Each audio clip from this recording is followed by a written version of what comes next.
we are watching a crisis unfold. We parents, more than ever, need to show up in a different way. If they're not paying attention, they're really crippling that child for later in life.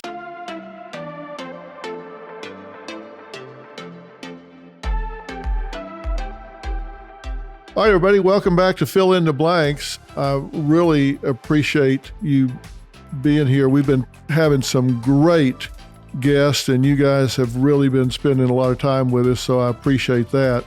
If you are a parent or a grandparent, you really want to listen to what we're talking about today, because we're going to talk to you about some very important tools, tactics, and strategies for being a parent and helping to parent, whether you do it primarily or secondarily. My guest today is Dr. Shefali. She is an acclaimed New York Times bestselling author, international speaker. She is a clinical psychologist and received her doctorate in clinical psychology from Columbia University. She specializes in the integration of Western psychology and Eastern philosophy, and I'm going to let her tell us all about that when I stop rambling here and talk to her. She really brings together the best of both worlds for her clients. She's an expert in family dynamics, and you all know, because you've heard me say, I believe family in America is under attack. We need to do a good job of fortifying our families and making them stronger and stronger. She teaches courses around the world in family dynamics and personal development alike. And so we're going to take a deep dive with her. And she has a book that's coming out 2 weeks from today, actually. It's the Parenting Map, step-by-step solutions to consciously create the ultimate parent-child relationship. Dr. Shefali, thank you so much for being here. It's a pleasure. Thank you for having me. Well, you have dedicated and focused your work in an area that I think is so important, because I think families in America are under attack from so many different angles. And I'll talk about that as we go along. But you talk about something called conscious parenting. Tell us what you mean by that. Conscious parenting really, to me, is the answer for most of the troubles we're seeing today. And what it entails is the parent realizing the power they have in their influence and their connection over their children, but that they can lose that power if they muddy the parenting waters with misplaced expectations, with distraction, with lack of presence, with lack of inner wholeness. So from their own childhood, if they are still holding wounds or emotional scars that are unhealed, then that will obstruct their ability to truly connect with their children. And I believe that's what's missing in our families today. The parents' ability to pay attention, to be present, to be focused, and to know how to connect to these beings that we call children. And I think the influx of social media and all the fast-paced culture that we're absorbed in is really distracting our parents even more than before. So conscious parenting is about the parent realizing that their state of consciousness has such a deep impact on their children, and therefore the first person they need to raise is themselves. And I've often said, we're not raising children, we're raising adults. Everything your child will ever be, they're now becoming right now. Exactly. Whatever they're going to be ultimately when they grow up, in terms of their character, their values, their personalities, that's all obtaining right now. And so whether it's third grade, fourth grade, fifth grade, middle school, whatever, these parents are writing on the slate of who that child's going to become. And you're bringing up a great point. If they're not paying attention to what they're writing on that slate, if they're not paying attention to how they're engaging and role modeling for that child, then they're really crippling that child for later in life. That's what you're saying when you say, parent, you got to raise yourself first. You got to get yourself ready to do this important job. Absolutely. And we don't realize as parents how pivotal that moment by moment by moment in the here and now connection is, especially in the first 10 to 15 years of the child's life. And we miss those moments. And it's okay. It's part of being ordinary and imperfect. But if we miss too many moments and we don't seize the opportunities to truly plant in those seeds, then how is that child going to suddenly miraculously emerge into a resilient, empowered, worthy being? It's not going to happen by magic. It's this intricate sowing moment by moment that happens that parents need to show up for. And if they are stressed and burdened and overwhelmed and living in paranoia and fear and anxiety, then they're going to obstruct their capacity to do that very seminal, invaluable work in the child's childhood. I've said to parents so many times, you're not going to be the only voice in your child's ear. So you better be the best voice in your child's ear. There can be a lot of people talking to that child through the media, social media, their friends, outside influences. So you better be a clarion voice. You better be the best voice.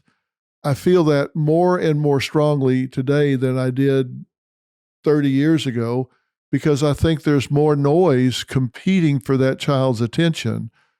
What do you think is the parent's biggest challenge in being that best voice in your child's ear right now? Is it their deficits? Is it overcoming all that other noise? What's the biggest challenge that parents face right now?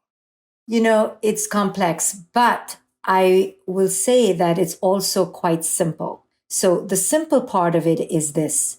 When your child is between the ages of 0 to 7, you have, I don't want to say complete, but pretty much total power to create not the child, but the conditions within which your relationship can be foundationally imprinted upon.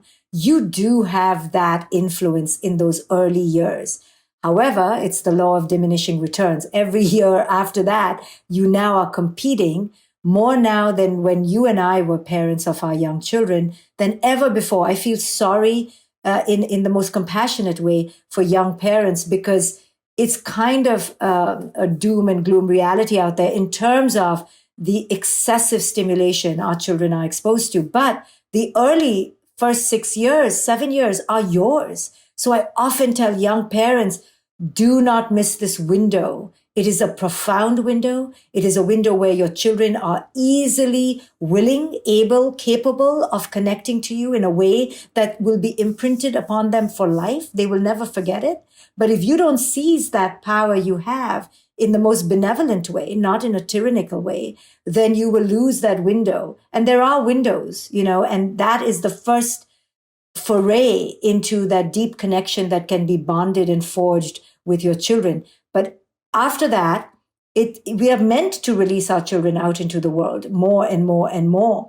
But in today's world, we have to be aware that we are releasing them to a constant stream of insane distraction. So therefore, that connection we forge with them creates the influence we can have with them. We may not have as much control today, but we continue to have as much influence if we do the work to create that connection, right? So that means we have to show up. We have to be that safe harbor for our children. We have to demonstrate trust and reverence and respect for who it is they are, so they come to us, right? If we are constantly critiquing them and being critical and shaming them, then they're going to distance from us. So the ingredients are quite simple, even though we're living in an increasingly complex world. I love the way you describe that, because you're right. In those first years, they think that mom and dad get up 30 minutes before they do and let the sun out, right? Right. The parents are the whole world, and they're not embarrassed to be seen with their parents. They don't want to get dropped off a block away from where they're going. They're okay to walk with you and play games with you. And that is a window of influence where we can install some values and beliefs, like you say, not in a tyrannical way, but just that's your chance to have their undivided attention and really show them, here's who we are. These are the things we think and feel. and value. But there's going to come a time where there's a lot of competition all of a sudden when they start going to school and they're exposed to friends and teachers, and then social media starts getting in there and television and all of those sorts of things. So let's talk about that next phase. If we've got a lot of parents or grandparents now that are listening and those first 6 or 7 years are gone and they're dealing with children that now are in this media-rich environment where they are bombarded with overstimulation, what's the parent's best strategy to maintain an open line of communication and influence with kids that are out of that first window? So as our children grow older, it is a pivotal part of their development that they take risks, that they defy us, that they individuate, right? In psychology, it's called individuation. It is healthy for our children to do so. However, the world we live in today is not yesterday's world where there was this healthy individuation into a healthy peer group. Now, the peer group is spread across a social media platform or many where they're strangers. So parents need to be savvy and first understand the risks and rewards of social media and this world that our children are now going to step into that they actually think is their social scene. Like children will say, I have 5,000 friends. No, you don't have 5,000 friends. But this is how children talk today. So parents need to be aware of the tremendous risk of this illusion called social media and how toxic it can be for a child's self-esteem. And the only way that parents can combat the influence is if they fully understand its dangers in their own life and see their own addictions. So I often tell parents, and this may not be popular, that no screens till teens, at least, because the brain is still developing and children cannot handle this constant dopamine influx. I tell parents that it's like giving your kid crack cocaine at 13. So limit it, have strong boundaries, be unpopular with your child. It's okay. Meet with the other friends' parents and develop a council. Now that's what parents have begun doing, that they all agree to not have social media when they're on a play date or when they're at the birthday party. So you can join together to have some buffers for your children. But again, leaving social media aside, in this next phase of development, it's really important for parents to show up as that safe harbor. What that means is you, as your child grows up, you have to step out of center stage into backstage, but you still are a powerful prop, a guide, an usher, a backbone. But that's what you need to be. It's this delicate dance of allowing your children to fall and fail because they must do it so they can practice what it means to get up. But you are there as the backup plan and a strong backup plan, a plan where they want to return to, where they want to come back home to. So that means you have to watch yourself when you're overly sermonizing your children, overly lecturing your children, overly judging and critiquing your children. You know, my daughter is 20 right now, and I know you have adult children. Man, I cannot say one judgmental thing from a place of unconsciousness because she'll catch me right away. And she'll say to me, Mom, you're projecting onto me. That's the curse of having a psychologist's daughter. Mom, back off. These are your expectations. Mom, I'm not living your life. Children are so savvy these days, and rightly so, in a healthy way. And what they're saying to us parents is that I need you to listen to me, to respect my opinions, and then guide me from a place that serves my essence and my authenticity and not yours, right? So we parents have so much to pay attention to in this next phase of development. Yeah, the shorthand version of that around my house is, don't you Dr. Phil me. Yes. They put up the stop sign there. But you're really right. And I want parents to understand that it is the natural thing as kids get into their teenage years and early teens, and then more so in the later teens, for the child to branch off and break away from the parent, right? I've often told them the more they dominate and control their child, the more radical that breakaway will be.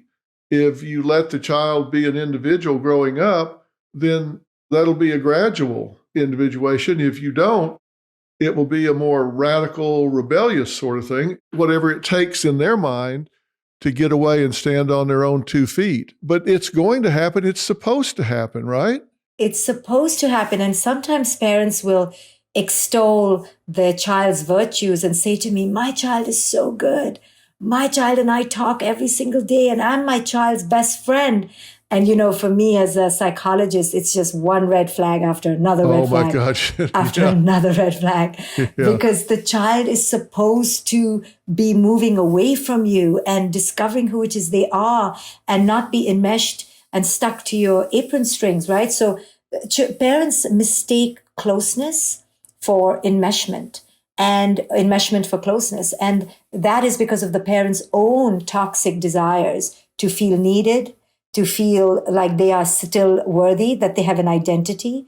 And that's really one of the greatest parental pitfalls, is the parents' own need to be significant in the child's eyes. And in doing that, they use their children for their sense of worth and identity and never let the child find their way. And that's why we're raising this generation of these very fragile children and very enmeshed, overly identified as being parents. And this is a failure, I believe, and we need to remedy it with compassion and understanding, but we need to do so quite immediately. Well, let's talk about that for a minute. You have tips on parenting, and your number 2 tip, if I can just read this, it says, reframe every struggle with your child as an invitation for your personal growth and awareness. When you make this internal pivot, you begin to shift how you view your child and how you relate to them. Can you commit to asking yourself, what does this moment say about me? Just this one pivot has the power to change your entire dynamic with your children. So you're saying, can you commit to asking yourself, what does this moment say about me? Now, here's my question. Based on parental legacy, based on the fact that there is a generational legacy, a parental legacy, that anonymous poem, Children Learn What They Live, is so profound. If a parent grew up in a dysfunctional home, if they grew up with broken parents, they come from divorce, they come from alcoholic parents, they come from a violent home or whatever, where do they find the insight, the energy, the resource to do this seemingly simple thing that you're talking about? Can you commit to asking yourself, what does this moment say about me? How do they find that and get that direction when they're a product of broken parenting themselves? Right. I get this question so often in another way when people ask me, your work in conscious parenting is about becoming conscious. But how do I become conscious of that that's unconscious? Here's the way you do it, or the way it will be done to you. Our life will eventually fall apart to such a degree that we will hit the rubber will hit the road, so to speak, which means our ego, our coping strategies will eventually stop working. And one day we will have this rock bottom moment, which I, as a therapist, wait for, not in a perverse way, but in an invitational way, because it's that rock bottom moment. So that last fight with your 16-year-old, your 5th grader is dropping out of school, your 20-year-old refuses to talk to you. All these pivotal moments of pain will happen where your ego is forced to surrender and you're forced to say, okay, what in me now needs to heal? So sadly or gladly, pain is the way that we come to our greatest awakening. I often say pain is the greatest portal for our transformation. But till that happens, we will keep being dysfunctional. And eventually something cracks where we wake up. And the reason I do parenting more than anything else, and I talk about parenting, is because with every other client, it's so hard to break their ego. But with the parent, I have found, because of our intense love and devotion for our children and our inability to really see them in pain, that I find that the defense of the parent cracks a little bit, and I can get in there and help them to see how so much of this is a repetition of their own childhood. And finally, because they love their children so much, the parent is slightly willing to see how they are so co-creating these patterns. And, our children are our greatest mirrors. They are the ones for whom we will do work for, like I've never seen them do it for anyone else. So that's why I talk about conscious parenting so much. Yeah, they're certainly motivated. Most parents, they'll lay down in front of a train for their child if they need to, and it does motivate them. I'm talking to Dr. Shefali, and mark your calendar because February 28th, the Parenting Map, step-by-step solutions to consciously create the ultimate parent-child relationship. It's not going to be a book you read. It's going to be a book that you read and turn into a how-to manual that I think you're going to refer back to time and time again when different challenges come up. I expect it's going to be dog-eared. I expect you're going to buy several copies and share it with people that you love and care about. So it's the Parenting Map, and that's what we're talking about today. When we talk about these kids that are getting into their teens, you had a nice way of putting it a little bit ago. You said, no screens until teens. This is something that social media, the web, is just a reality in life today. I mean, it's going to happen. It's just a matter of when. When I started the Dr. Phil show, there were no social media platforms. That's how old I am and how long I've been on the air. And it's created a whole new set of toxicity, a whole new set of challenges. We've had to deal with cyberbullying and children committing suicide from that, just horrible fallout from it. When do you think, and I know every child is different, some are mature sooner than others, and every situation differs, but when do you think it's appropriate for parents to allow their child to have a smartphone or an iPad, a computer that's internet capable? Yeah. Again, it's a hard one to answer because our schools are giving our kids internet, iPads to do math on.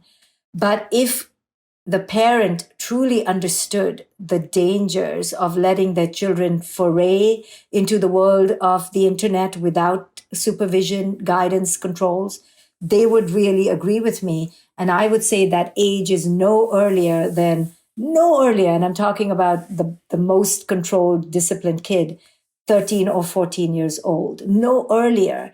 And this may sound rigid and excessive, but I've seen the effects so close. I've seen children being exposed to porn before their brains could, metabolize the information. Children being exposed to cyberbullying, being called fat, stupid, and ugly when they did not need to be exposed to that kind of, disrespect and slander. So there may be a lot of educational elements, and therefore the parent needs to supervise and have strong boundaries. And not let the child just have this unmitigated, unmediated access to this jungle out there. And that's what we're talking about is good boundaries. But I'll tell you, and you know this, we can tell a parent have boundaries, and the parent can start out by having good boundaries.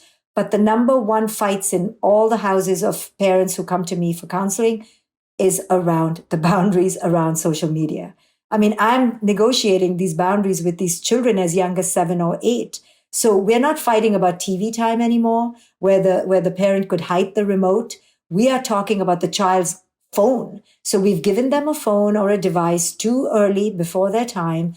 And now we are having fights and conflicts over something we should have never given to them in the first place. So parents, don't feel like you're the bad guys if you have strong boundaries around social media. And don't be afraid to institute them, because you're really allowing your children to do things like we used to do it in childhood, like get bored, be creative, stare outside a window, pick up a pen and doodle and draw. These are all things that are pro-healthy development that our children are now being robbed of because of our own and their screen addiction.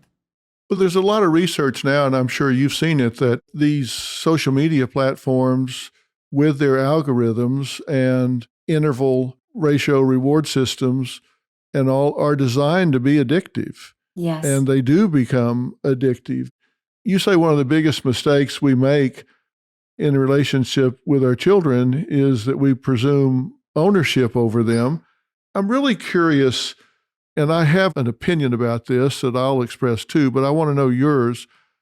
Do you think this generation of children, and by that I mean those that are now, I guess it probably cuts across two generations, but those that are starting into the primary grades of school up through college, are being too coddled and protected by parents and then by extension teachers and professors now? Or do you think they're just smoothing the way for them? Too coddled, or are they just trying to help them make it through?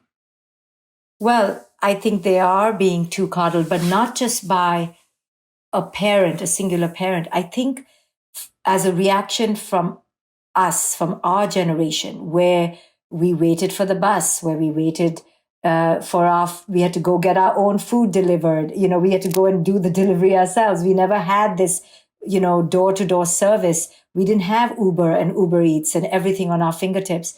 I think our generation has now created all these apps or allowed them to come into fruition. And now our children have instant gratification. And they can order their perfect meal at the age of 8, all by the click of these buttons on their phone. I think all of this has created an indulgence of material possessions and luxuries that have created a lethargy in our physical and emotional stamina.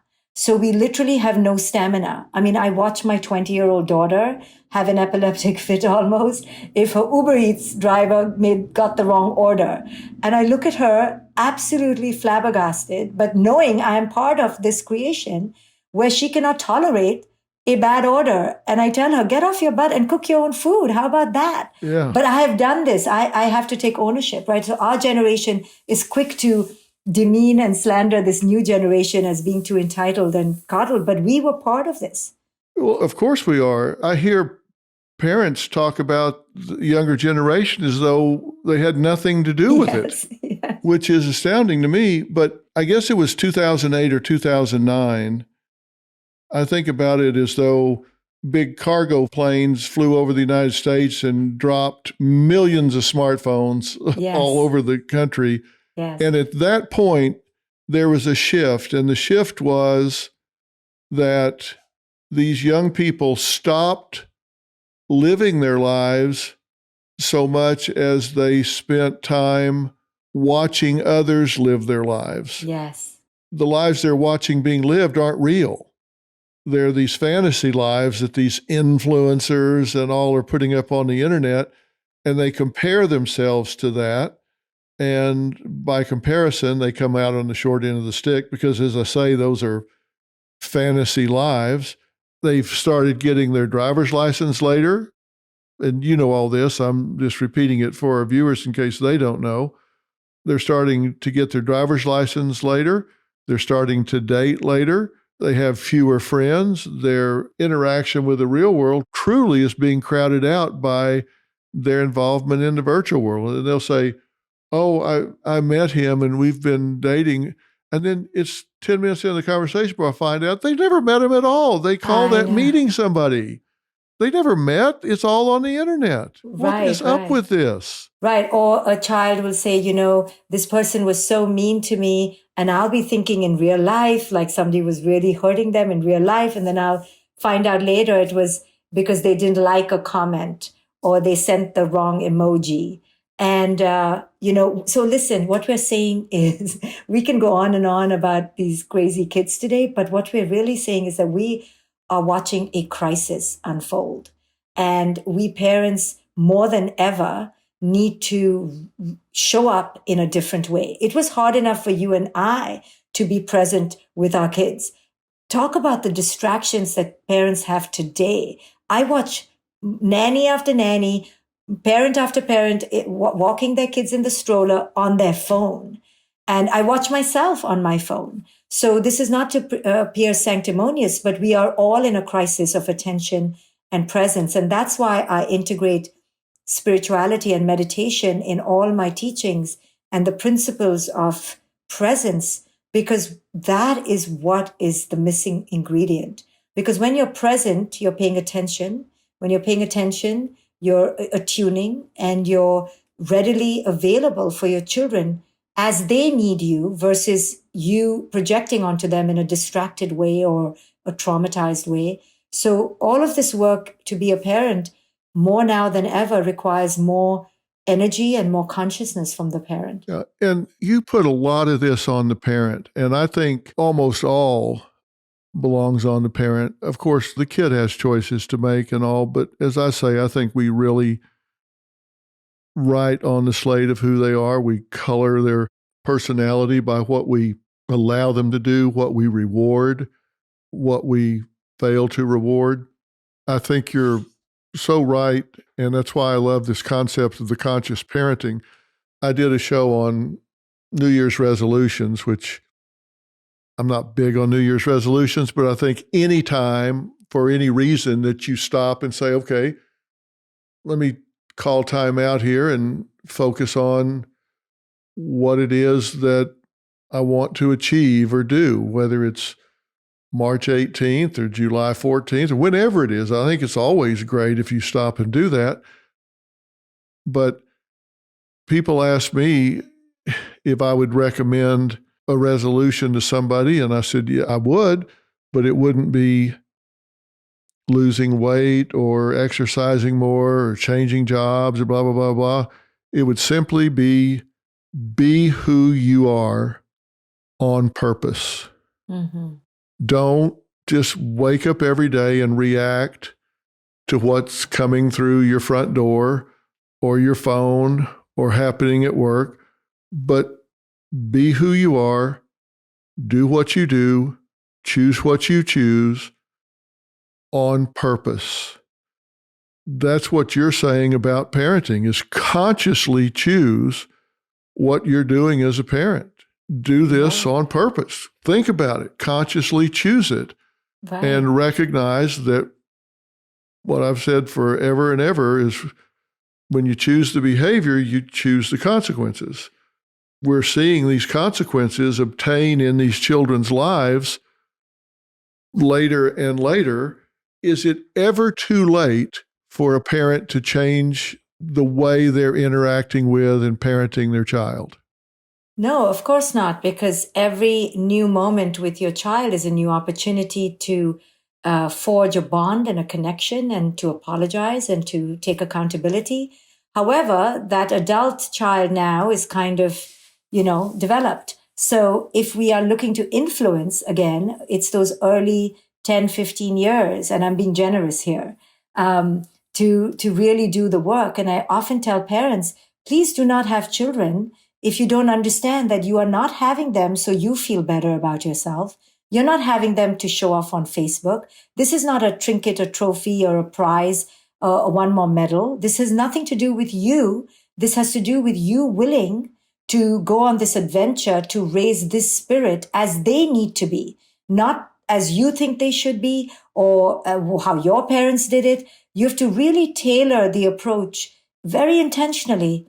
But in order to do that, you have to have attention, you have to have intention, you have to have focus, you have to have presence, which means you have to really be there. Many times parents will say, oh, I have 3 children or 4 children. And I often say, why? Why do you have so many children if you're so overwhelmed and so stressed? And they'll say, well, I had these children so my first child could have a family, could have siblings. Never mind, it's mayhem in the house and the first child couldn't, be bothered with the other children. Now the parent is in a tizzy because these children don't get along. And I often tell parents that we start the parenting journey on such a misconception. You're not having children for any reason.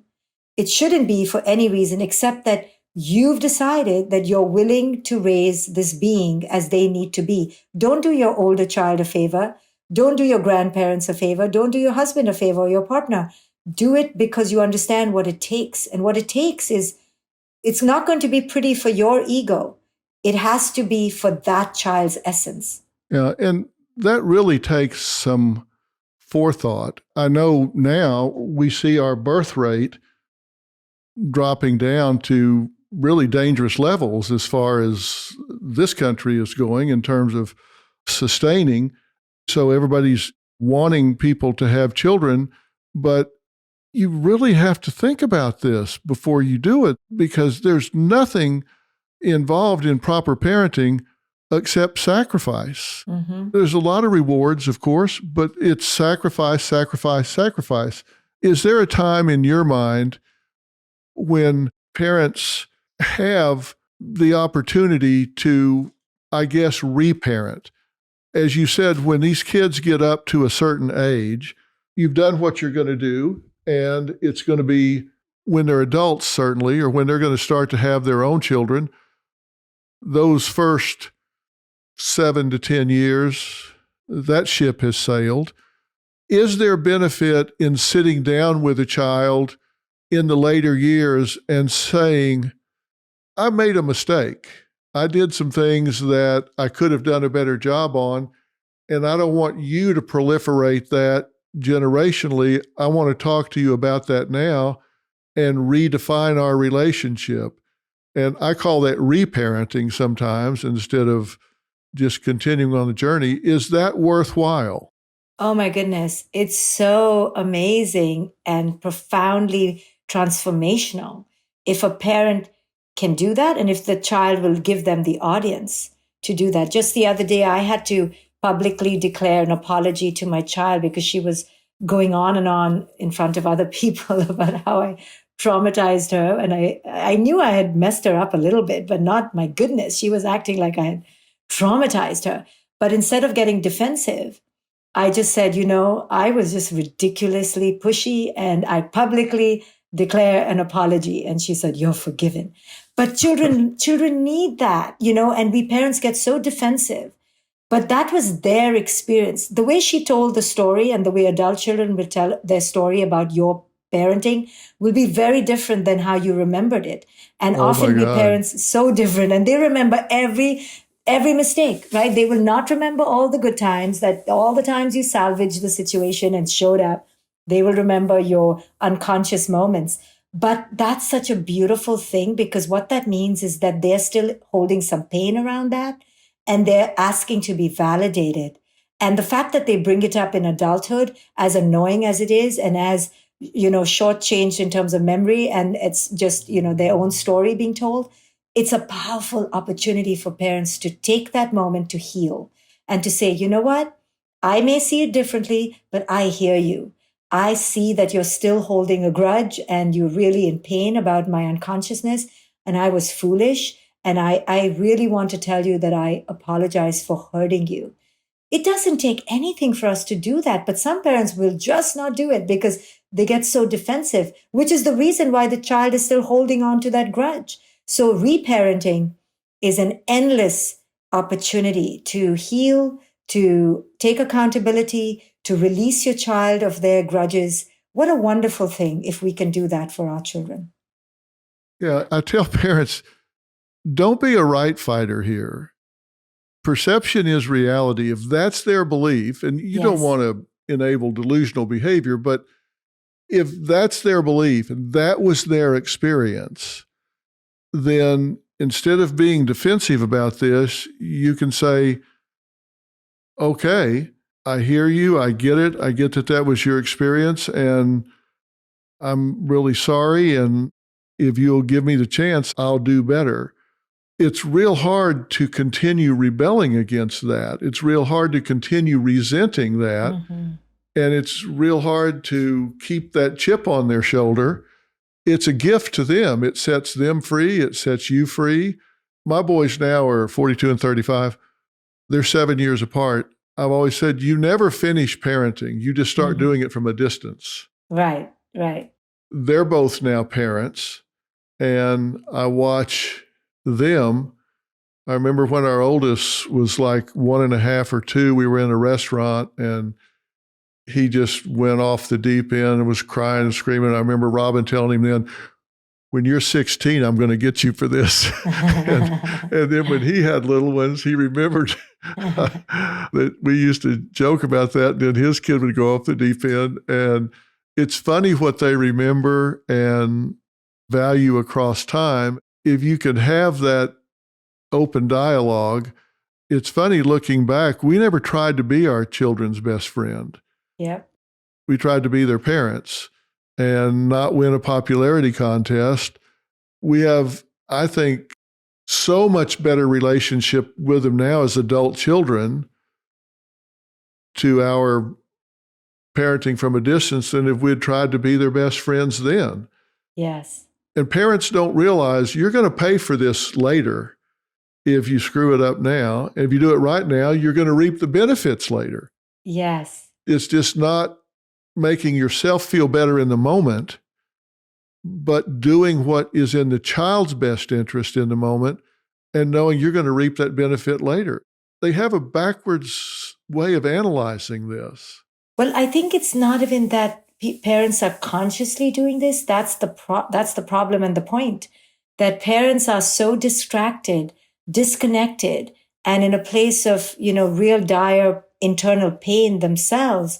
And that's why I wrote this book, The Parenting Map, to help parents heal and understand their own patterns and begin to disrupt their own generational legacies so that they can truly show up for their kid as their kid needs them to, without all this baggage. And that's why this book is powerful, according to me. That I've laid it out in a step-by-step kind of 20 steps to follow to make it digestible for parents. Okay, I'll do this, and then I will think of things like this. And if we don't break it down in a really bite-sized way, I have found that parents kind of just keep missing the boat. So that's what this book offers parents, is a real concrete map.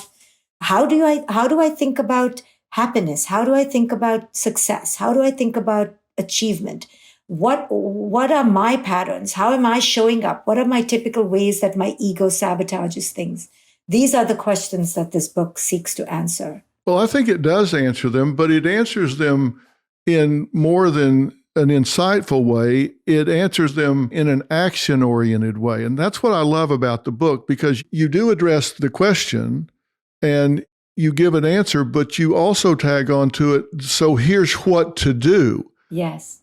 To me, that's so important, because books of theory, books of philosophy can give people a lot of insight, but they need a nudge. Give me something to do, that first step. Yes. And it puts them in the ballpark. I've told people before, you need to have your priorities consciously in your mind.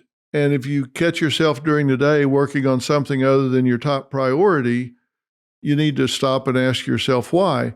They'll say, okay, priority list. And they have a hard time making a priority list.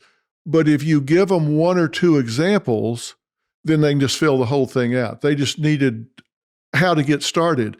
And that's what you do in your steps. You give them examples of what you're talking about and how it plays out, and very action-oriented steps about what to do to make this a healthy situation, not a perfect situation, not a perfect child, not a perfect relationship, but to move in a healthy direction. And that's what I love about it. It's not just philosophical, it's action-oriented. Anybody can criticize, but you say, okay, this is what you don't want to do, but then you talk about specifically what you can do and give people examples. And I love that about the book. So congratulations on the book. Oh my goodness. Thank you so much. It's a work of love and service, because you and I know with our adult clients that we see or people we coach that all their issues come from the first 10 years of their life. And that's why I do this work. It's not necessarily that I love these pesky beings that we call children. I do, but it's also because that phase of life is the most profound developmental phase. And if we parents don't understand that, like you said, we will pay a heavy price later. So this book is really to help parents seize the opportunities they have with their children so that their pain in handling their children's pain is so much more less and diminished. Yeah, I've often said to married couples that are having conflict or whatever, I often talk about the fact that they typically will argue about topics, not real issues. Mm-hmm. By analogy, you talk in here about the fact that don't pay so much attention to behaviors, but look behind it for the feeling that drives it. Yes. That jumped right out at me because that's what I always try to look at is the behavior is just an outward manifestation of the feelings. And most people react to the behaviors. But if you take just one beat and ask yourself, why is this cashier at the grocery store being rude? Why is this wait staff being short? Why is this teacher being defensive? Instead of just reacting to behavior, you ask yourself, what's the feeling that might be motivating it? Gives you such a leg up on dealing with people if you just take that one extra beat to ask, what's the motive? Absolutely. I use the acronym in the book, SIGN, SIGN, something inside gone negative. So any behavior that you're seeing outside that feels misaligned or disrespectful or defiant, or before you jump, especially at your kids, ask yourself, is this a sign of something inside gone negative? So the next time your kid slams the door and says, I hate you, Mom, before you're going to go and pounce into the room and say, what did you say, young lady? And I'm going to ground you. Understand that the greater the external misbehavior, the greater the flag that something inside has gone negative. And your job as a parent is not to take it personally and get hooked, because that's your ego saying, hey, how can you talk to me like that? What about me and all the things I do for you? And you're making it about your ego rather than truly detaching from your ego and asking, what does my kid need from me right now? My kid is in trouble. My kid is showing me that they are in an inner disarray. And if I react to that, now I've compounded that. So that's how we parents create dysfunction, is we compound the issues because we make it all about our ego. Yeah. Once you let that go, it sure makes everything so much easier. It sure makes it so much easier. Now, we have a common friend. You've worked with Oprah. Yes. What's that experience been like for you? As most people's burgeoning dreams to get their message out there, I too wanted Oprah to celebrate my work, but she wasn't a parent. And so when people used to ask me, who's the one person you wish would recognize your work, I would fumble, But then I realized and came into the wisdom that she is a parent. A parent is not from one's biological child. A parent is a state of being which looks out for the well-being of others. And so once I understood that she is our parent in so many ways and has parented us in so many beautiful ways, I then began to look out for her, and ask people, hey, do you think Oprah would like to read my first book, The Conscious Parent? And then I eventually did meet her, and she actually did interview me many times. And I was just so honored that even though she wasn't a parent biologically, she understood how important conscious parenting was for the world. So I'm eternally grateful and blessed. And she gets it. She fully understands it on a very deep level. And that just speaks to her compassion, her sensitivity, her high intuition, wisdom. Yeah, she's very sincere about it. And just know that she has recognized Dr. Shefali's work in conscious parenting as groundbreaking and revolutionary, and truly believes in what she's doing, as do I. I think the whole pattern of your work is so important to me because, as I've said, I think the American family is under attack right now. And when I say that, I mean there is so much going on that is working to erode the American family unit. If you think back as recently as the 1950s, when there was still a lot of agricultural activity in this country, people lived on farms, they lived rurally a lot, everybody was involved, everybody contributed. We were much less transient society then. There were 3 TV stations, maybe 1 TV in the house, 1 phone on the wall in the kitchen. Things were just much more family oriented then. And now, here we are today in 2023, and so much is competing with family time, social media and the computer, and being so highly mobile as a society, and kids getting exposed to so much so soon before they have the emotional maturity to deal with it. It's just making it harder and harder for the family to develop and stay together as a unit. What you're talking about here in your book, The Conscious Parent, The Awakened Family, A Radical Awakening, and your book that's coming out 2 weeks from today, The Parenting Map, Step-by-Step Solutions to Consciously Create the Ultimate Parent-Child Relationship. All of this body of work goes right to my concern about fortifying the family and doing it generationally, because when you do it with the kids, then they're going to be better parents, and then they're going to be better parents. And I don't think of you as having a philosophy as much as I do a movement. So God bless you for the work you're doing. Oh, it's a pleasure to have shared it with you, and an honor. And thank you for all that you do as well. And thank you for having me on your show. It's such an honor. Well, I look forward to us talking again, which I know we're going to do very soon. And I hope it'll be one of many conversations we'll have in helping families in America. So I appreciate you being here today. Again, my guest is Dr. Shefali. You can pre-order it today, but her book is The Parenting Map. I highly recommend it. There are a lot of tips in there. As I say, you don't have to guess at how you implement the philosophy. She really gets specific about that, and it will help you. It will help your family. I won't tell you need it. I will tell you you deserve it. You deserve it. Your children deserve it. Your family deserves it. Doctor, thank you so much. We'll talk again very soon. Thank you. Thank you very much. All right, you bet. Thanks, Doc.